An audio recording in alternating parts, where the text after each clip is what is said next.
of AoE for. Indeed, it is. Vortix opened the day by taking down Beastie Cutie in the quarterfinals, went on to take down Lidakor to get to the finals, whereas for 1Puppypaw, he has just taken down Marine Lord like 10 minutes ago in a very interesting set. A set where he did lose one of the 3 games in a very decisive fashion, but the other 2 he won them decisively as well. So up and down previous set over here for 1Puppypaw, but the games he won, those were extremely dominant, and he did win Kawasan against Marine Lord, but in that set, he was the HRE. This time around, the HRE is gonna be under the control of Vortix, not him. Yeah, interesting. We didn't get a chance to go over the maps, and we'll definitely talk more about it after this game, but I think 1Puppypaw is saving it for later on in the series. There's still other maps, possibly 4 lakes that we can see coming out. Even maybe somewhat Holy Island, I think, hasn't been explored too much, the HRE so far. But Vortix, you know, like this is an interesting matchup because a lot of people are going to see the HRE, they're going to remember what they just saw from 1Puppypaw, and they're going to say, well, Vortix has got this. Easy win. We've seen already today what the Mongols can do on this map. This is an underrated Civ, and actually so far today what we've seen is, I don't even think the best Mongol players. Like, no offense to Lino, like I think he's actually like he's evolving his way of the game. But in terms of like the best results, I actually think the Canadian bros perform best on Mongols right now, and I think we're going to see that come into play here. This will not be easy for Vortix, but look at the opening. We saw this earlier today. The HRE Mongol situation, both of them going spears, means that Vortix could have an edge, courtesy of the prelate being able to heal up any damage done to his spears. Indeed, this was the same matchup that Vortix played against Lidakor, and it was actually a very similar start as well. In fact, so similar that I think Lidakor also went for a hunt at the beginning of the game with the Gur. So, very reminiscent opening for both players to the set that Vortix has played. He's familiar with this situation. Let's see if 1Puppypaw is, because I am fairly certain that 1Puppypaw was watching Vortix's game, so he's also pretty familiar with what happened exactly in that set before. Yeah, definitely been taking their notes on each other. And one thing I'm kind of curious towards is whether 1Puppypaw would even sort of entertain the forestry. It doesn't seem like he wants to do it at all.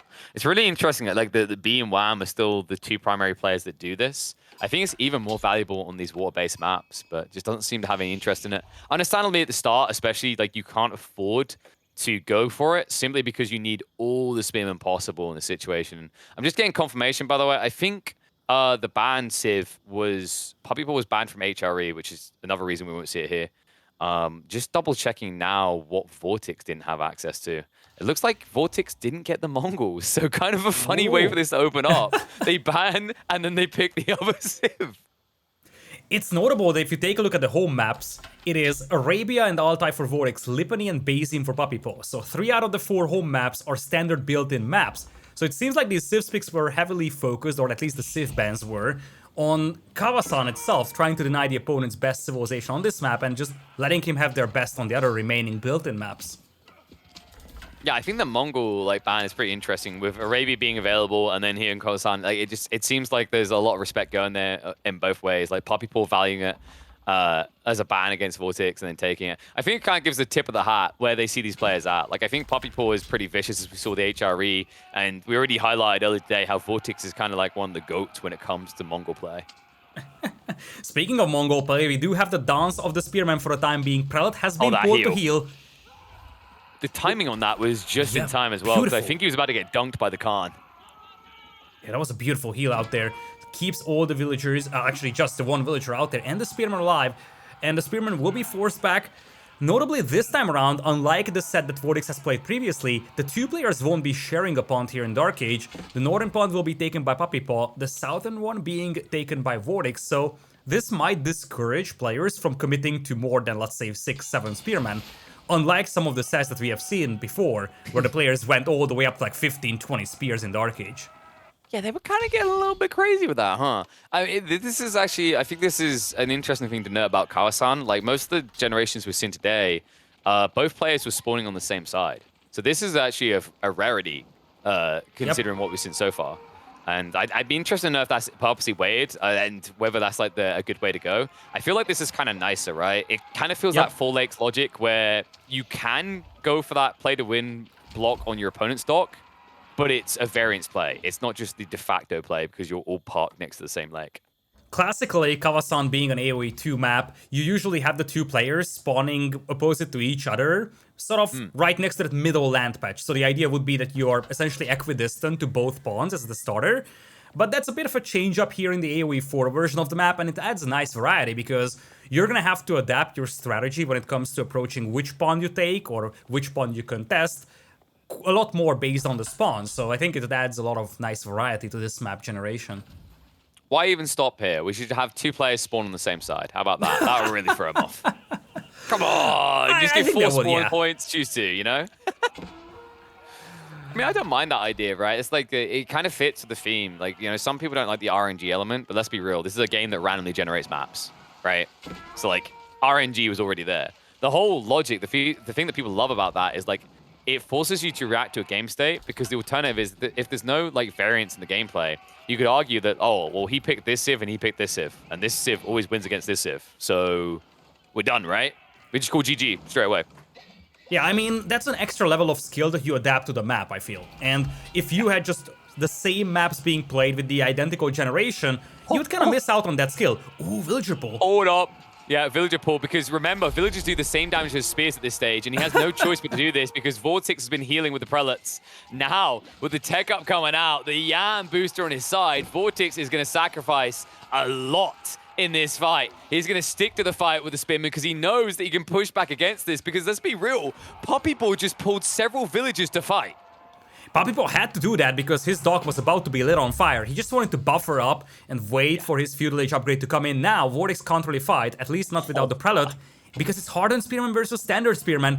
Puppypaw's villager pull, it cost him some idle time, but it saved the dock from destruction, as the Khan, on the other hand, will not be saved from destruction. The scout takes it down as Puppypaw wasn't able to pay attention. I feel like I should be bang on. We are not worthy right now. Did you see that micro from Vortix? He optimized timing to pull away and get out of Yam. He keeps the lead in terms of spearmen. Puppypaw now recovers, but Vortix is doing an optimal job of not sacrificing any units. And this is important because when he eventually goes back home, the prelate will be able to heal, but he's not going home too quickly. Oh no, the dock gets blocked. Just an inch from completion, and now because it's half complete, it's going to take bonus damage from the torch. And the thing is that Vortix is about to reach feudal age as well, and getting the hardened spearman upgrade only takes a matter of seconds. So Vortix can turn around to fight this one by the time a villager gets there. He could possibly take this engagement and easily deny that dock here, unless the villager was already pulled by Puppypaw. He's going for his own. He's going for his own dock right now, and now he's going to react to that play. He said that upgrade's coming out. You can see the delayed response, but he does have numbers. And he's going for the aggressive galley. I love what he's doing here. This is Vortix playing to win instead of survive. Instead of guarding your own eco, take out your opponents. Indeed, Vortix is the first one to have a dock on both pawns, quickly followed by Puppypaw having set up a dock as well. But this is where the galleys will come into play. We talked about this a lot. Light chunks, in terms of cost efficiency, they seem to be a little underwhelming compared to the galleys. This should give an edge for Vortix on the water-based combat. Yeah, I think that there was an over-adjustment when it came to the changes with naval patches, with you not being able to attack and move anymore. A lot of these boats relied on the drive-by element to their attacks to actually be worth the investment. It's why galleys are king now. In static combat, like, this unit just does way too much damage for what it costs. And you're going to see the effect of that. Like, he's even pulled a fishing boat. Wait, what? Might have been a misclick only. Accidentally grouped it up. Whoopsie. Ooh, Galley's gonna pop out just in time here. You gotta be careful because those blue spearmen could be easily picked apart by the galley. Vortix actually pulling them away, so the spearman of Puppypaw will be safe from the galley. So Vortix has to pull away because he went for a second galley, right? It's 2 galleys versus 3 junks, so that's a heavy investment for Vortix right now. But it does mean that now he's guarded. Like, you can't torch these down anymore. And this is where things get uncomfortable because overall, Vortix should be able to fish the lake more freely than Puppypaw due to how much easier it is for a galley to snipe out a fishing boat. And it looks like Puppypaw is going to stick to the northern pond here, dropping a second dock here. He wants a clear win over there. It's going to be a lot of work for him to accomplish that though, possibly big investment as well. And this is where the HRE could start pulling ahead on the resource bank and think about Castle Age. Hello, Sunshine. Second galley coming out in the home lane for Puppypaw. And you're right, that 40% gathering rate buffer really does start to come into effect. You can see that Puppypaw is struggling to keep up, which is why he's switching the script. He's going for land. He's starting to mass archers alongside the spears. I like this choice. Puppypaw realizes the longer they're both stuck on the lake like this, the more it benefits Vortix. So sidestep the issue. Go directly for his home eco so he can no longer scale on those lakes. And And do keep in mind that because he didn't make that many units at the beginning of the game, like we're talking about the spearman that he already has, but he still had a big resource bank when it comes to stone to use double training on the archers. That's how he's so fast building this up. Every single bit of stone he had in this game is turned into units that he is now using on the battlefield. Although I don't know what these units are thinking. Wrong way to go. It looks like the guy is going to lose line of sight, but he knows it's coming. That auto aggro should have made it obvious where the assault's going to be. So Vortix now has to recalibrate onto land, but for the moment, he's still investing in additional galleys, feeling that it's worth the short-term investment to block out the fishing indefinitely. He might be right about this one, but he's gonna need to deal with this, and he's yet to answer to those archers. His spearman won't be able to take this fight, and his gold mine could be in a precarious position. Caught in between two things here. Not enough army to deal with this in feudal age, but also insufficient resources to go castle. Stuck in between feudal and castle, you get the feel. Okay, but he's got the double archer range reaction. He should be able to escalate. Remember, PuppyPaw only got 6 archers out, and he stopped. Right now, he's still losing the naval battle, which means he's losing escalation in the food department. Vortix is still in a very comfortable state because although he's blocked on the gold, he can quickly regain control. And in the meantime, the food is good for him and bad for PuppyPaw. There's just not enough here for how many villages he's got working the sheep. Yeah, he's gonna have the hunt working, but he's too focused on this army right now. He's gonna get paid with the bounty here, but as you said, with the double ranges coming up for Vortix, he's gonna have no trouble to get sufficient archers to just deal with this. And off the back of that, he still has the pawns under his control and the chance to get to Castle Age once the pressure is away from his base. Yeah, this is actually looking incredibly dominant right now. I mean, PuppyPaw is a nice idea, but there's no switch. And you see he's now on berries. This becomes even more suboptimal. The difference between what you're doing and what your opponent is more clearly exacerbated and escalated. We're talking about a 0.66 gathering rate compared to a 1 gathering rate on those fishings. This is where Vortix can easily actually outmass you with military, but also out-tech you simultaneously. And damn, these villagers have had enough of being bullied. They even try to trap the Khan. Instead, he needs to deal with the spears, though, and get the archers across. It looks like PuppyPaw, although he denies some gold, Vortix should be able to reclaim control. Indeed, they are going to be forced away from the gold mine, and that is satisfactory for PuppyPaw for the time being, because if you take a look at the resource banks, we have been talking about Vortix's escalation, but he's been stuck at that resource bank for quite a while, whereas for PuppyPaw, he stopped making army, and suddenly, though his eco is way less optimized than it is of his opponent, he is still going to be on the way to Castle Age, possibly sooner than the HRE player, thanks to those archers denying the gold mines. You see, Vortix has 0 gold per minute coming in. That gold denial is buying precious seconds here for PuppyPaw. Yeah, it felt like Vortix kind of over-calibrated shifting east side to get the gold, when he could have just amassed troops and then taken control of the western gold vein, probably quicker. Instead, he's just done this kind of Benny Hills back and forth, and he's sacrificing a lot. Like, it's also concerning, if you look at what he's done, he started investing in man-at-arms to try and contest this. Maybe to give himself an escalation, maybe you're 5-10 man-at-arms in, and you get that tech up, big advantage. The problem I see now is, like, PuppyPaw is getting back on the war at the perfect time, and Vortix, I don't think he even sees it right now. This could sneak a war junk and take back full control on the Northern Lake. Indeed, in the war junk, that is going to decimate all those galleys. Oh, the galleys gonna intercept the villager, though. Oh, no. That's it was a such pain. a good idea. You can still go Springles to snap the galleys, but it's going to delay everything. And as much as PuppyPaw won precious seconds by denying the gold, Vortix has won precious seconds over here to get to Castle Age himself and be able to afford Hulks on those spawns. And it is, of course, going to be the Regnants because Vortix wants to win the game. Burgrave, a very situational choice and wouldn't be optimal in this situation. It's just been too long of a feudal for you to really get the value. Instead, it's just going to look to boom up and try to pick up as many relics as possible. Would love to see Vortix go for a double stable drop because you want that momentum to quickly move out because you are up against the Mongols, who teched up first. And if there's something we know about Mongols, it's that they love to yoink relics themselves. Indeed, and you're going up Regnants, right? So you want to get yourself the relics as well. Looking at the relic spots, you have 2 neutral relics to the north, actually 3 of them, one of them rather close to the base of PuppyPaw, so realistically speaking, 3 is a reality for Vortix, only 2 for PuppyPaw, but Vortix is gonna have to work for those relics. Alright, PuppyPaw, I was like, what up? He was going for the boom ship, realized it was not going to work against the galleys, so he actually cancelled it. It's just going to take too long. Like, he's actually going to lose the dock to galley fire. Don't say that often. Oh, Sag. That's a big Sag out there. Vortix also cleaning up some forces over here in the north from PuppyPaw. Nice little micro out there. There is going to be a war junk popping out of that dock in time, though, and that's going to be enough. Galleys. It's free galleys litter, right? Like, do you I think they there's win? a second war junk too, coming from the northern dock. That should swing it in his favor. And war junks are mighty beasts. They're one of the scariest combat vessels in Castle Age. You still have to focus on the galleys though, and there's the second war junk out there to swing the battle in his favor.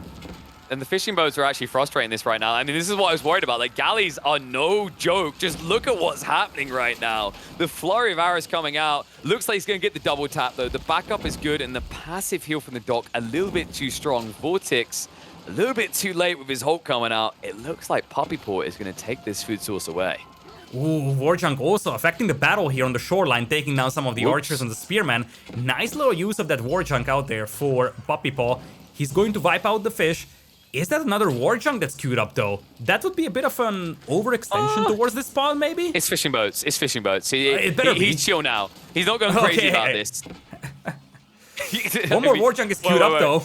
Yeah, there he it is. one because he saw the Hulk come out. Like, he's got 2 Warjunks versus 1 Hulk. This gets uncomfortable, so he wants to be safe about it. I actually respect this play.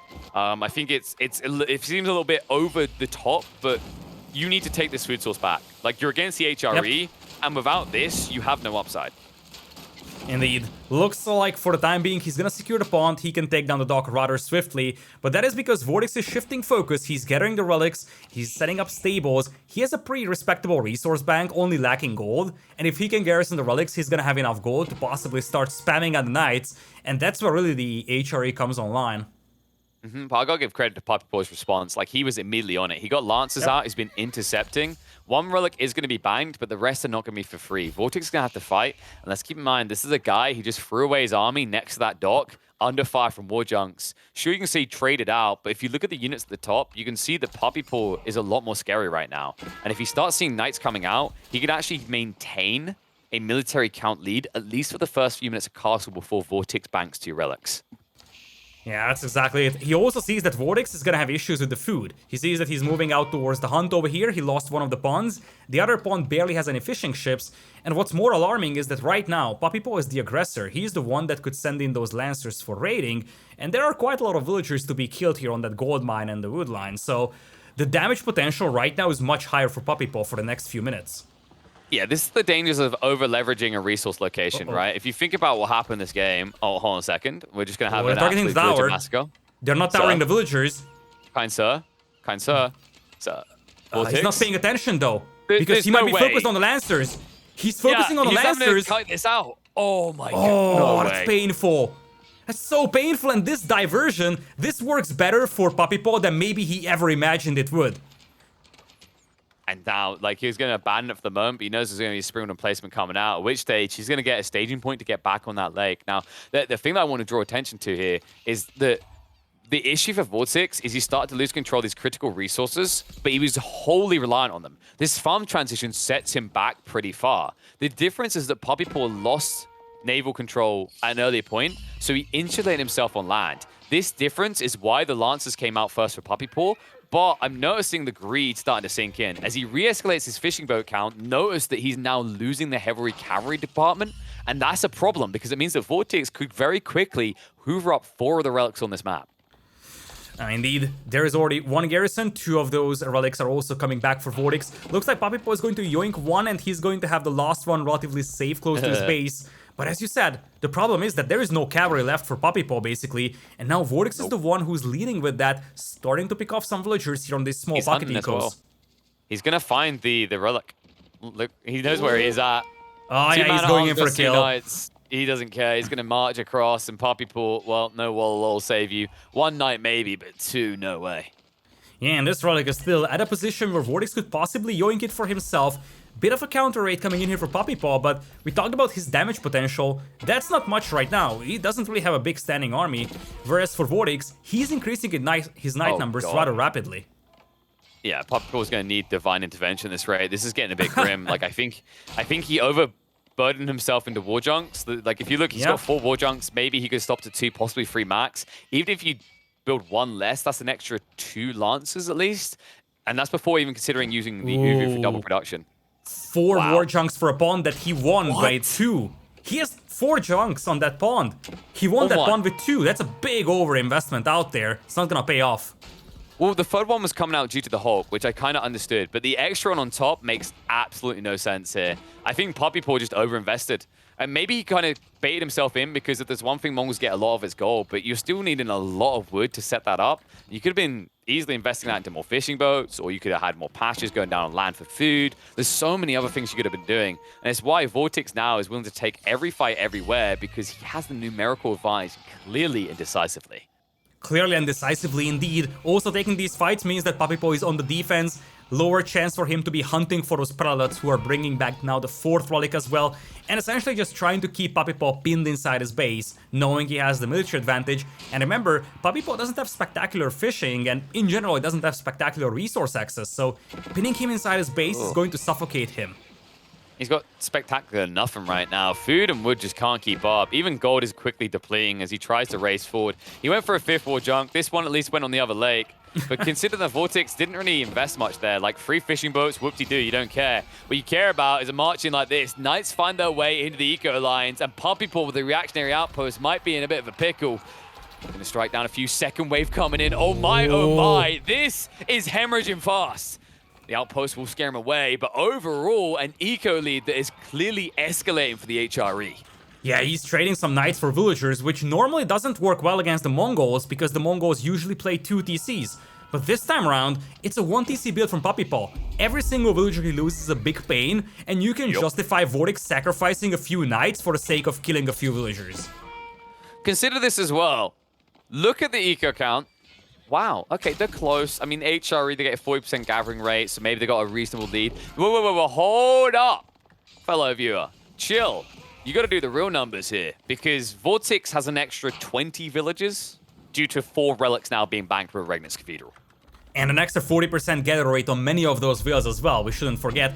280 food per minute for PuppyPaw, 1200 for Vortix. That's almost a 5 times difference between the two. And this means he won't be able to keep up in the night race long term, right?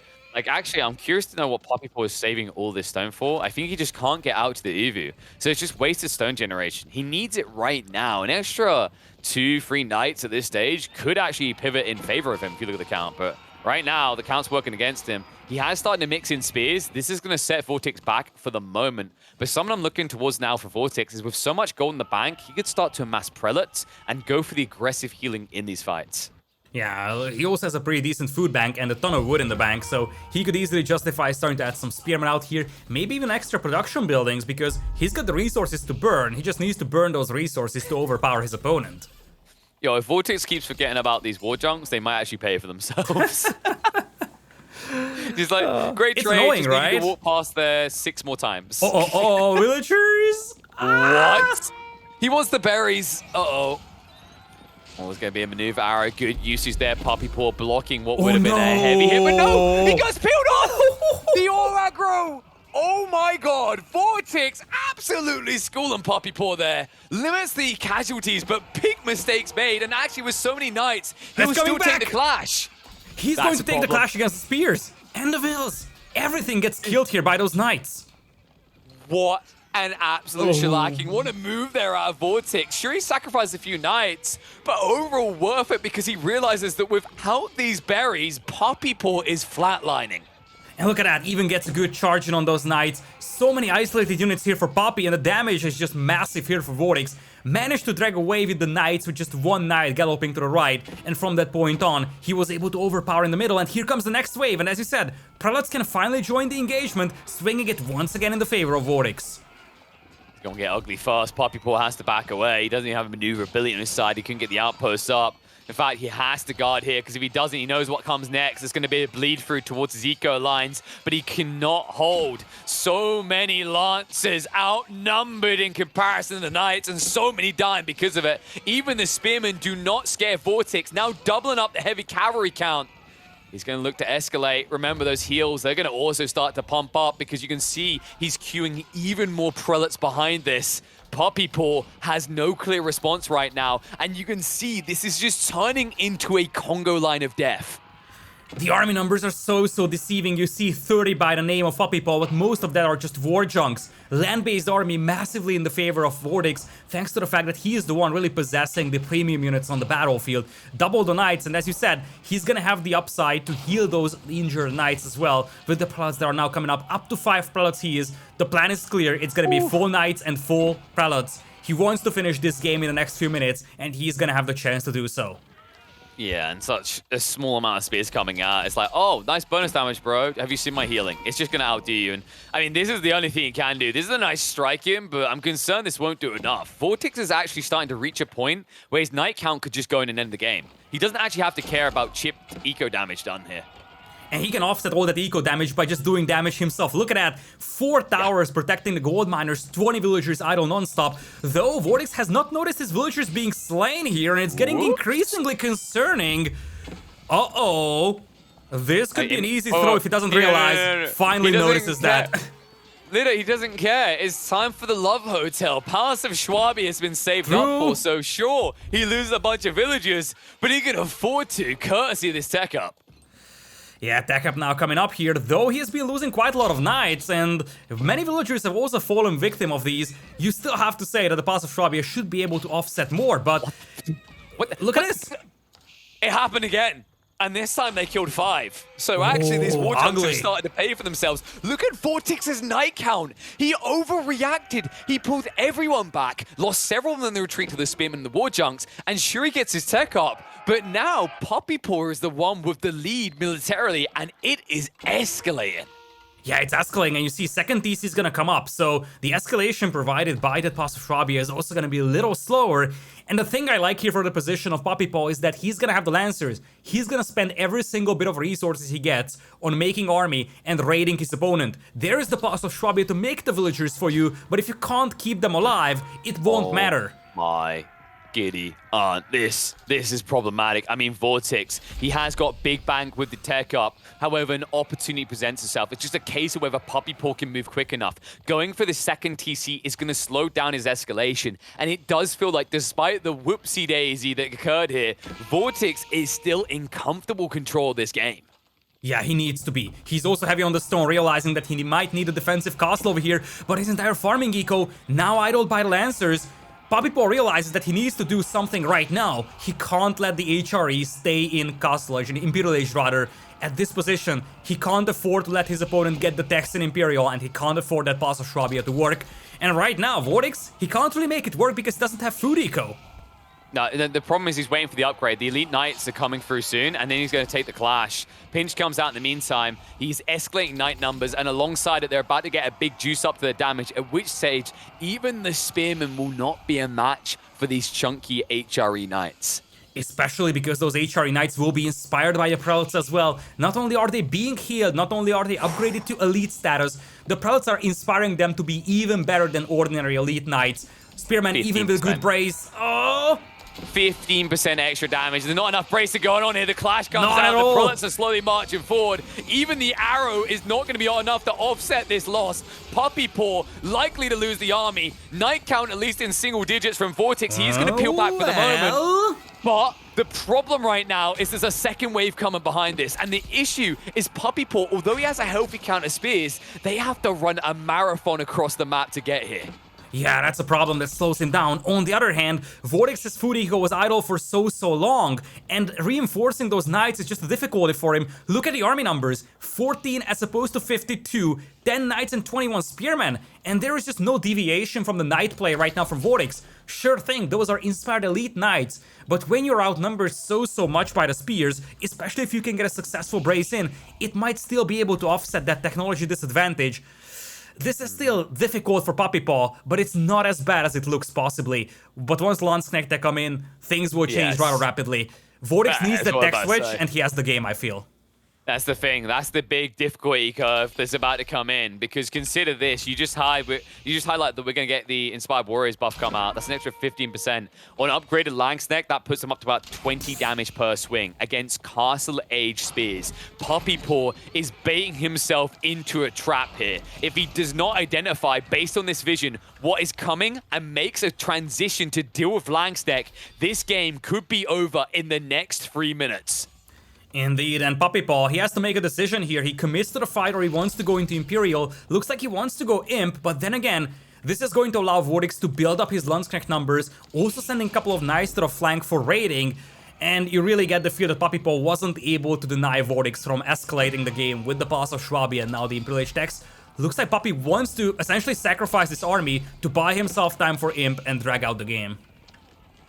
See if he'll actually get the pristine opportunity. The problem is every second he waits, there's another Landsknecht coming out. It feels like we're already up to 4. 3 more to be added. Marching drills also being researched. The gap close could be there. It means that Puppypaw, if he's not looking at the fight, if he glances away for a second to manage his eco, and those Landsknecht gap close, that entire line of spearmen could go flop. Indeed. Spearman, for the time being pulled back. Puppypaw is gonna get given an opportunity to get to Imperial here. Yeah. I actually like what he done there. That was incredible discipline to back away. Like you highlighted, a lot of players in this situation, they make that choice to throw away an army to cover a tech up because they're paranoid, because they're friend. But Puppypaw realizes, like, what am I throwing away for? Like, I'm already at your base. I've already chipped eco. There's no reason to throw away my army. This way, when I complete the tech up, I've got a bulk of units that I can upgrade straight away. And in the meantime, those units are still going to block Vortix from making gains in the mid-map. And also accessing gold. You have a ton of passive gold here for Vortix, but accessing gold mines is a different type of problem. So Puppypaw so far doing a good job denying those and once again just buying himself time. And he desperately needs that time to get to Imperial, which he reaches just now. And he's gonna have the chance to get the Imperial Age upgrades and take a relatively even fight against his opponent. Here come the Landsknecht. The War Junks, though, the War Junks are the problem, and he knows he can't easily take the fight. Torches are going to try to force the engagement. The keep is being built up. It's going to be a cancel, and he even gets paid 50 resources. A more defensive keep coming up. This makes more sense out of Vortix. The reason he needs this so badly. Ignore these guys. They were just out on a scout mission, coming home.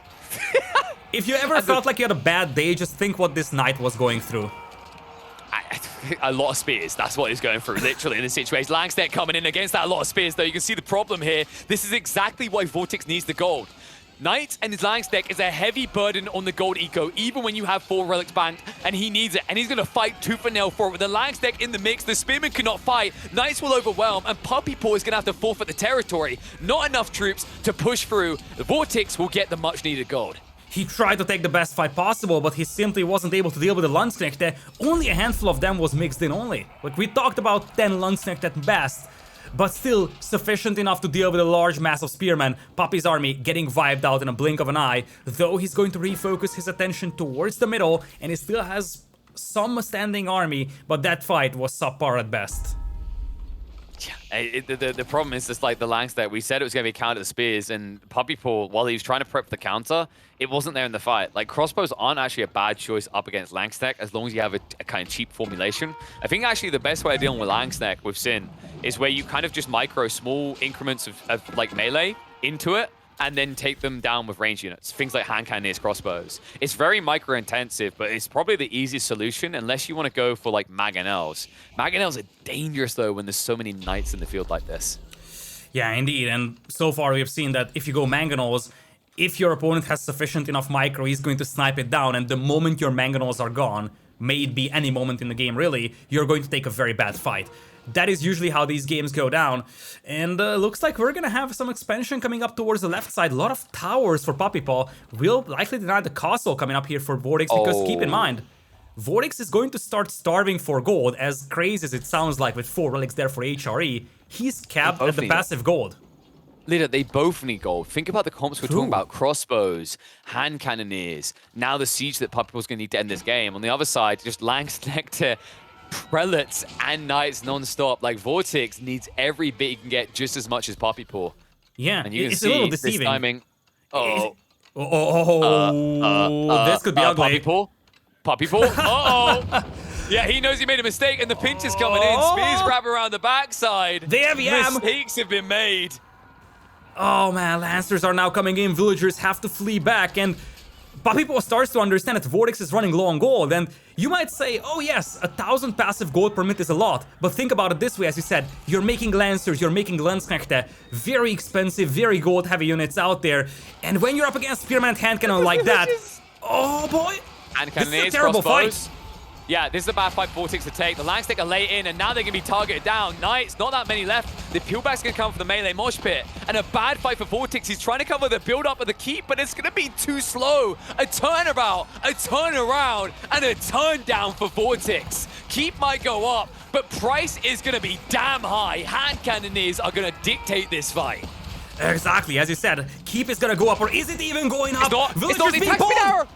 Oh, I think he's gonna get it up. It's a massacre right now. Vortix, even if he gets it, there's a heavy hit to the villager department, and he's gonna feel it deep in his economy tonight.